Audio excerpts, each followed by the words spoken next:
God bless anybody to see this video.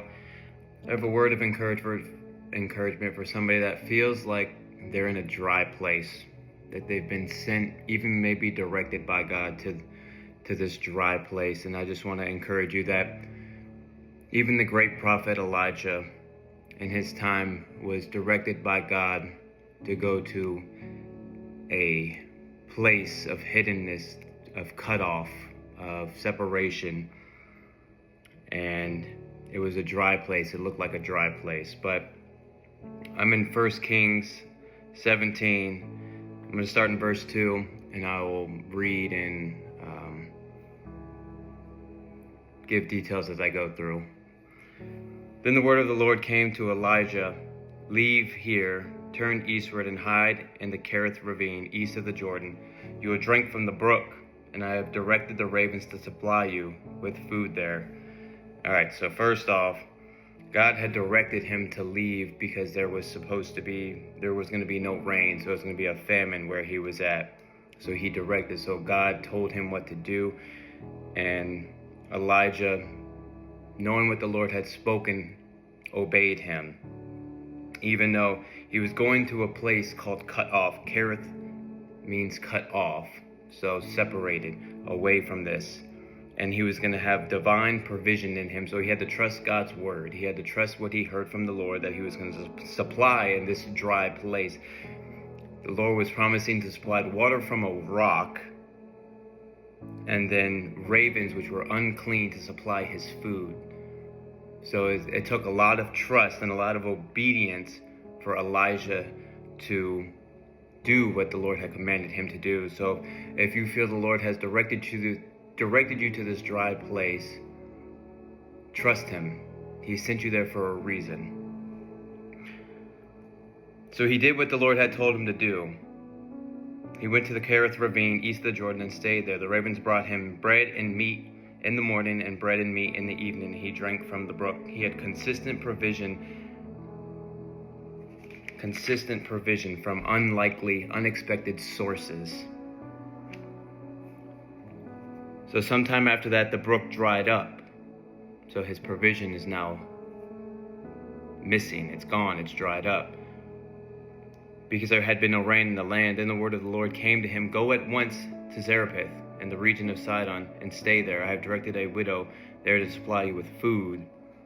So once again, God had dried up his previous source, his resource, not his source, his resource, to get him to move to another location, to another, to more provision, to an encounter, to an appointment, to an assignment that he had for him.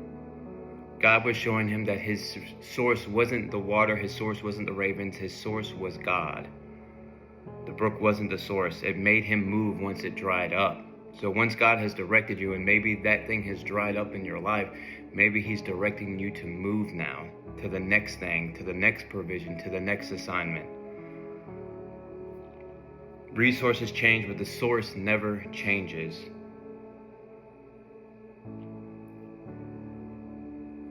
So he went to Zarephath. When he came to the town gate, a widow was there gathering sticks. He called to her, "Would you bring me a little water in a jar so I may have a drink?" As she was going to get it, he called and "Bring me a piece of bread." "As surely as your God lives," she replied, "I don't have any bread, only a handful of flour in a jar and a little olive oil in a jug. I'm gathering a few sticks to take home and make a meal for myself and my son, that we may eat and not die." So this woman had very little, and she was a widow, and she was a Gentile woman. So once again, another instance of unexpected provision by an unexpected source. Elijah said to her, "Do not be afraid. Go home and do as you have said. But first make a small loaf of bread for me, for what you have, and bring it to me. And then make some for yourself and your son. For this is what the Lord, the God of Israel, says: the jar of flour will not be used up, and the jug of oil will not run dry until the day the Lord sends rain on the land." So you can have provision every single day. It will be never empty. She went away and did as Elijah had told her. So there was food every day for Elijah and for the woman and her family. So she did as she was instructed by Elijah, who was hearing from the Lord. For the jar of flour was not used up, and the jug of oil did not run dry, in keeping with the word of the Lord spoken by Elijah. So he went to another source. So this is my word the Lord has for those that are in this dry place. It's not punishment, it's preparation. Like Elijah by the brook Kerith, you may feel cut off from opportunities, people, and progress. The flow around you seems smaller than before, but God led you there on purpose. If you're in a place right now, you're there on purpose. The same God who sent Elijah into hiding also sent the ravens to feed him. What looks like isolation is really God's protection.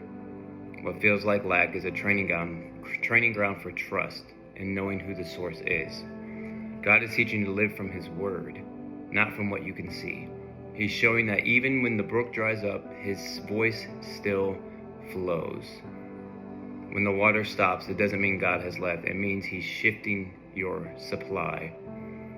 Just as Elijah's next assignment was in Zarephath, your next door will open as you stay sensitive to his instruction.